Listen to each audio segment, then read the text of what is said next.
Praise Lord. നിങ്ങളെ എല്ലാവരെയും blessed മോർണിംഗിലേക്ക് യേശു ക്രിസ്തുവിൻ്റെ നാമത്തിൽ സ്വാഗതം ചെയ്യുന്നു.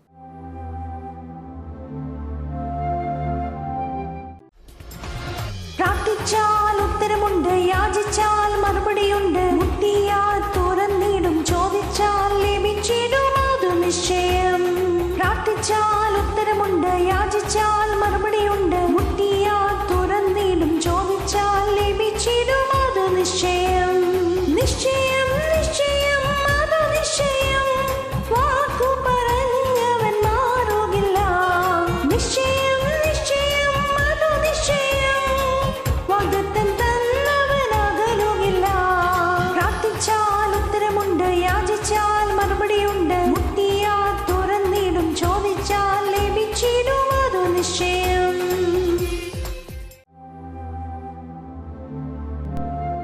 പ്രിയരെ, അനുഗ്രഹിക്കപ്പെട്ട ഒരു പ്രഭാതം കൂടെ നമ്മുടെ ജീവിതത്തിൽ അനുവദിച്ചു തന്ന വലിയവനായ ദൈവത്തെ നമുക്ക് ഒരുമിച്ച് ചേർന്ന് നന്ദി പറയാം. എത്ര പേർ പറയും, ഞാൻ നിന്നതല്ല, എൻ്റെ ദൈവം എന്നെ നടത്തിയതാണ്? ഒന്നുകൂടെ പറഞ്ഞു കഴിഞ്ഞാൽ 2025 സെപ്റ്റംബർ മാസം 28 വരെയും എന്നെയും എൻ്റെ കുടുംബത്തെയും കണ്ണിലെ കൃഷ്ണമണി പോലെ സൂക്ഷിക്കുകയും വിടുവിക്കുകയും ചെയ്ത വലിയവനായ ദൈവത്തിന് നന്ദി പറഞ്ഞുകൊണ്ട് ഈ പ്രഭാത ചിന്തയിലേക്ക് നമുക്ക് ഒരുമിച്ച് അടുത്തു വരാം. മഹത്വത്തിൻ്റെ രാജാവ് നിങ്ങൾക്ക് വേണ്ടി യുദ്ധം ചെയ്യും. പ്രിയരെ, പ്രാരംഭവാക്യത്തിലേക്ക് 24-ാം സങ്കീർത്തനം അതിൻ്റെ 8-ാമത്തെ വാക്യം. മഹത്വത്തിന്റെ രാജാവ് ആർ? ബലവാനും വീരനുമായ യഹോവ, യുദ്ധവീരനായ യഹോവ തന്നെ. പ്രിയരെ, ഈ പ്രഭാതത്തിൽ ദൈവത്തിന്റെ വലിപ്പത്തെ നമ്മെ വിളിച്ചു കാണിക്കുകയാണ്. മഹത്വത്തിന്റെ രാജാവ് ആർ? യഹോവ, യുദ്ധവീരനായ യഹോവ തന്നെയാണ്. ഈ പ്രഭാതത്തിൽ ദൈവം നമ്മോട് ഇടപെടുകയാണ്. ദൈവം എനിക്ക് നിങ്ങൾക്ക് വേണ്ടി യുദ്ധം ചെയ്യാൻ പോവുകയാണ്. യിരെമ്യാ പ്രവാചകന്റെ പുസ്തകം 1-ാം അധ്യായം അതിന്റെ 19-ാമത്തെ വാക്യത്തിലേക്ക്. അവർ നിന്നോട് യുദ്ധം ചെയ്യും, നിന്നെ ജയിക്കുകയില്ല താനും, നിന്നെ രക്ഷിക്കുവാൻ ഞാൻ നിന്റെ കൂടെയുണ്ട് എന്ന് യഹോവയുടെ അരുൾപ്പാട്. പ്രിയരെ, ഈ പ്രഭാതത്തിൽ ദൈവം നമ്മോട് ഇടപെടുന്ന അനുഗ്രഹിക്കപ്പെട്ട വചനങ്ങൾക്കായി നമുക്ക് ഒരുമിച്ച് ചേർന്ന് ദൈവത്തിന് നന്ദി പറയാം. ഈ പ്രഭാതത്തിൽ എന്നെ കേൾക്കുന്നവർ നാളുകളായി ഒരു വിജയം കാണാതെ നിരാശയിലും വിഷമത്തിലും പ്രാർത്ഥനയുടെ മറുപടിയില്ലാതെ പിന്മാറ്റത്തിലേക്ക് പോയവർ വരെ എന്നെ ശ്രദ്ധിക്കുന്നുണ്ട്. എന്നാൽ ഈ 2025 നിങ്ങൾ വിശ്വസിക്കുക, ദൈവം നിങ്ങൾക്ക് വേണ്ടി യുദ്ധം ചെയ്യാൻ പോകുകയാണ്. കാരണം ഇത് മഹത്വത്തിൻ്റെ വർഷമാണ്. ദൈവം നമുക്ക് വേണ്ടി വലിയ കാര്യങ്ങൾ ചെയ്യാൻ പോകുന്നു. നീ തോറ്റുപോകുമെന്ന് പറഞ്ഞ സ്ഥലങ്ങളിലെല്ലാം ദൈവം നിന്റെ കൂടെ നടന്ന് നിനക്ക് വേണ്ടി ജയം കൽപ്പിക്കുവാൻ പോകുന്നു. നിന്റെ ജീവിതത്തിനകത്ത് പുത്തൻ വഴികൾ തുറക്കാൻ പോവുകയാണ്. ഒരു വാക്യം കൂടെ നമുക്ക് യിരെമ്യാ പ്രവാചകന്റെ പുസ്തകത്തിൽ നിന്ന് ശ്രദ്ധിക്കാം. യിരെമ്യാ പ്രവാചകന്റെ പുസ്തകം 20-ാം അധ്യായം അതിന്റെ 11-ാമത്തെ വാക്യം.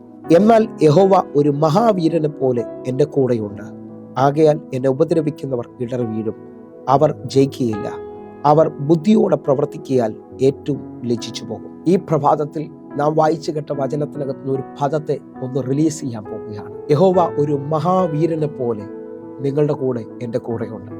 വിശ്വസിക്കാൻ പറ്റുമെങ്കിൽ എതിരുകളെ ജയിക്കുന്ന വലിയവനായ ദൈവം, അവൻ നമ്മോട് കൂടെ നടക്കുന്ന വർഷമാണ് 2025. എന്നെ കേൾക്കുന്നവരുണ്ടെങ്കിൽ വിശ്വസിച്ചുകൊണ്ട് പറഞ്ഞാട്ടെ, നാം ജയിക്കാൻ പോകുന്ന വർഷം, നമ്മുടെ ജീവിതത്തിനകത്ത് അത്ഭുതങ്ങൾ കാണാൻ പോകുന്ന വർഷം. നിങ്ങൾ ഒന്നുകൂടെ ശ്രദ്ധിച്ചു നോക്കി. നിങ്ങൾ സ്തുതിക്കുന്നവരാണെങ്കിൽ, നിങ്ങൾ പ്രാർത്ഥിക്കുന്നവരാണെങ്കിൽ മൊർദെഖായിയുടെ ദൈവം നിങ്ങളെ ജയിപ്പിക്കും. എസ്തേറിന്റെ പുസ്തകം 6-ാം അധ്യായം 13-ാമത്തെ വാക്യം. തനിക്ക് സംഭവിച്ചതൊക്കെയും ഹാമാൻ ഭാര്യയായ ശേരശിനോടും തൻ്റെ സകല സ്നേഹിതന്മാരോടും വിവരിച്ചു പറഞ്ഞു. അവൻ്റെ വിദ്വാൻമാരും അവൻ്റെ ഭാര്യ ശേരസും അവനോട്, മൊർദെഖായിയുടെ മുമ്പിൽ നീ വീഴുവാൻ തുടങ്ങി, അവൻ യഹൂദ വംശക്കാരനാകുന്നു എങ്കിൽ നീ അവനെ ജയിക്കുകയില്ല, അവനോട് തോറ്റുപോകുകയുള്ളൂ എന്ന് പറഞ്ഞു. എന്നെ കേൾക്കുന്നവരെ, യഹൂദ എന്ന വാക്കിന്റെ അർത്ഥം സ്തുതി എന്നാണ്. സ്തുതിക്കുന്നതിന് മുമ്പിൽ ലോകശക്തികൾക്ക് ജയിക്കുവാൻ കഴിയത്തില്ല. നിങ്ങൾ വിശ്വസിക്കാൻ പറ്റുമെങ്കിൽ ഈ 2025 സ്തുതിക്കുന്നവന്റെ മധ്യത്തിലേക്ക് ദൈവം ഇറങ്ങി വരികയാണ്. ഇസ്രായേലിന്റെ സ്തുതികൾക്ക് മീതെ വസിക്കുന്ന മഹത്വത്തിന്റെ രാജാവ് ഇതാ നിന്റെ ഭവനത്തിലേക്ക്, നിന്റെ മേളിലേക്ക് വെളിപ്പെട്ട് വരാൻ പോകുന്നു. ഈ പ്രഭാതത്തിൽ സ്വീകരിച്ചാട്ടെ. സ്തുതിക്കുന്നവൻ ജയിക്കുക തന്നെ ചെയ്യും. ജയം എൻ്റെതാണെന്ന് ഉറപ്പിച്ചാട്ടെ. ഈ പകൽ ജയം നമുക്ക് തരുവാൻ പോവുകയാണ്. നീണ്ട നാളുകൾ കരഞ്ഞതിന്, നീണ്ട നാളുകൾ നിരാശപ്പെട്ട് ഭാരപ്പെട്ടതിൻ്റെ നടുവിൽ ഒരു ജയം നിന്റെ കണ്ണുകൊണ്ട് കാണുവാൻ പോകുന്നു. നമുക്ക് ഒരുമിക്കാം പ്രിയരെ, കർത്താവിൻ്റെ മഹത്വം കാണുവാനായിട്ട്. ഹല്ലേലൂയ. ഇതാ മൊർദെഖായിയുടെ ദൈവം 8-ാം അധ്യായം അതിന്റെ 2-ാമത്തെ വാക്യം. രാജാവ് ഹാമാന്റെ പക്കൽ നിന്ന് എടുത്ത തന്റെ മോതിരം ഊരി മൊർദെഖായിക്ക് കൊടുത്തു. എസ്തേർ മൊർദെഖായിയെ ഹാമാന്റെ വീടിന് മേൽവിചാരകനാക്കി വെച്ചു. എന്നെ കേൾക്കുന്നവരെ, ഈ വർഷം വിശ്വസിച്ച് തകരുമെന്നും തീരുമെന്നും പറഞ്ഞെടുത്ത് നീ ഉയരാൻ പോവുകയാണ്. ദൈവം നിനക്ക് നന്മകൾ തരാൻ പോവുകയാണ്. നമുക്കൊരുമിച്ച് 2 വാക്യം കൂടെ വായിച്ചിട്ട് വേഗത്തിൽ പ്രാർത്ഥിക്കാം.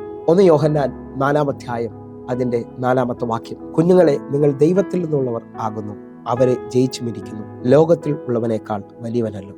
നാം ദൈവത്തിൽ നിന്നുള്ളവരാണെങ്കിൽ അവരെ ജയിച്ചിരിക്കുന്നതാണ് വചനം വ്യക്തമായി വിളിച്ചു പറയുന്നത്. വിരോധങ്ങളെ ജയിക്കുവാൻ, ഈ വർഷം വലിയ നന്മകളെ കാണുവാൻ ദൈവം എന്നെ നിങ്ങളെ വിളിച്ചിരിക്കുകയാണ്. കാരണം എന്നിലും നിങ്ങളുള്ളവൻ ലോകത്തിൽ ഉള്ളവനേക്കാൾ വലിയവനാകും. ഒരു വാക്യം കൂടെ, 1 കൊരിന്ത്യർ 15-ാം അധ്യായം 57-ാമത്തെ വാക്യം. നമ്മുടെ കർത്താവായ യേശുക്രിസ്തു മുഖാന്തരം നമുക്ക് ജയം നൽകുന്ന ദൈവത്തിന് സ്തോത്രം. വിശ്വസിക്കാൻ പറ്റുമെങ്കിൽ യേശുക്രിസ്തു മുഖാന്തരം എല്ലായിടത്തും എല്ലായ്പ്പോഴും ജയമുണ്ട്. വിശ്വസിച്ചാട്ടെ, ഇത് മഹത്വം കാണുന്ന വർഷമാണ്. ദൈവം നമുക്ക് വേണ്ടി യുദ്ധം ചെയ്യുന്ന വർഷം. വിശ്വസിച്ച് ഈ വർഷം ജയം അനുഭവിക്കും. എങ്കിൽ ഒരുമിച്ച് പ്രാർത്ഥിക്കാം. ഞങ്ങളെ സ്നേഹിക്കുന്ന ഞങ്ങളുടെ നല്ല ദൈവമേ, പൂർണ്ണ ഹൃദയത്തോടെ എന്നെ കാണുന്ന, എന്നെ കേൾക്കുന്ന ഓരോ മക്കൾക്കുമായി പ്രാർത്ഥിക്കുന്നു. ഇവർ അത്ഭുതങ്ങളെ കാണട്ടെ, ദൈവപ്രവർത്തികൾ കാണട്ടെ. കർത്താവേ, ഇവർ അനുഭവിക്കുന്ന എല്ലാ വിഷമങ്ങളുടെ നടുവിലും ഒരു ജയം, ഒരു വിരുന്ന് ഒരുക്കുന്നതിനായി സ്തോത്രം. കർത്താവിന്റെ ചെയ്തതിനായി നന്ദി. ആമേൻ, ആമേൻ. പ്രിയരെ, പ്രഭാത സന്ദേശം നിങ്ങൾക്ക് അനുഗ്രഹമാകുന്നുവെങ്കിൽ നമ്മുടെ യൂട്യൂബ് ചാനൽ സബ്സ്ക്രൈബ് ചെയ്യും, ഫേസ്ബുക്കിലേക്ക് നിങ്ങൾ ജോയിൻ ചെയ്യുകയും ചെയ്യണമെന്ന് ഓർപ്പിക്കുന്നു. അതേപോലെ എല്ലാ ദിവസവും വൈകിട്ട് ഇന്ത്യൻ സമയം 6 മണിക്ക് നമുക്ക് സൂമിൽ ആരാധനയുണ്ട്. നിങ്ങൾ കടന്നു വരണമെന്ന് ഓർപ്പിക്കുന്നു. വേഗത്തിൽ തന്നെ ഈ താഴെ കാണുന്ന നമ്പറുകളിൽ നിങ്ങൾ വിളിക്കാൻ കഴിയുന്നതാണ്. അതേപോലെ വാട്സാപ്പ് നമ്പർ കൊടുത്തിരിക്കുന്നു. നിങ്ങൾക്ക് വാട്സാപ്പ് മെസ്സേജ് അയച്ച് സൂം ഐഡിയും നിങ്ങൾ പ്രാർത്ഥനാ വിഷയങ്ങളും അറിയിക്കാൻ കഴിയും. കർത്താവ് നിങ്ങളെ അധികത്തിൽ മാനിക്കട്ടെ. God bless you. ആമേൻ.